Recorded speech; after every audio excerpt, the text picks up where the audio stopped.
ದಾವಣಗೆರೆ ದಕ್ಷಿಣ ವಿಧಾನಸಭಾ ಕ್ಷೇತ್ರದ ಉಪಚುನಾವಣೆಯ ಪ್ರಚಾರಕ್ಕೆ ಎಐಎಂಐಎಂನ ಅಸಾದುದ್ದೀನ್ ಓವೈಸಿ ಅವರು ಪ್ರಚಾರಕ್ಕೆ ಬರಲಿದ್ದಾರೆ ಎನ್ನುವಂತಹ ಚರ್ಚೆಗಳು ರಾಜಕೀಯ ವಲಯದಲ್ಲಿ ಶುರುವಾಗಿದೆ.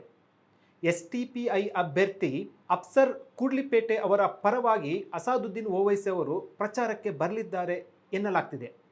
ಈ ಸಂಬಂಧಪಟ್ಟಂತೆ ಇನ್ನು ಅಧಿಕೃತವಾಗಿ ಯಾವುದೇ ಹೇಳಿಕೆಯನ್ನು ಬಂದಿಲ್ಲ. ಆದರೆ ಚುನಾವಣೆಯ ಪ್ರಚಾರಕ್ಕೆ ಅಸಾದುದ್ದೀನ್ ಓವೈಸಿ ಅವರನ್ನು ಕರೆಸುವ ಮೂಲಕ ಎಸ್ಟಿಪಿಐ ಅಭ್ಯರ್ಥಿ ಪರವಾಗಿ ಪ್ರಚಾರ ಮಾಡುವ ಮೂಲಕ ಮುಸ್ಲಿಂ ಮತಗಳನ್ನು ತನ್ನತ್ತ ಸೆಳೆಯುವ ನಿಟ್ಟಿನಲ್ಲಿ ರಣತಂತ್ರವನ್ನು ರೂಪಿಸಲಾಗ್ತಾ ಇದೆ ಅಂತ ಚರ್ಚೆಗಳು ಶುರುವಾಗಿರುವಂಥದ್ದು. ಈ ಸಂಬಂಧಪಟ್ಟಂತೆ ಅಸಾದುದ್ದೀನ್ ಓವೈಸಿ ಅವರ ಪ್ರಚಾರಕ್ಕೆ ಸಂಬಂಧಪಟ್ಟಂತೆ ಈಗಾಗಲೇ ಮನವರಿಕೆ ಮಾಡುವಂತಹ ಯತ್ನಗಳು ನಡೆದಿದೆ ಅಂತ ಹೇಳಲಾಗ್ತಾ ಇದೆ.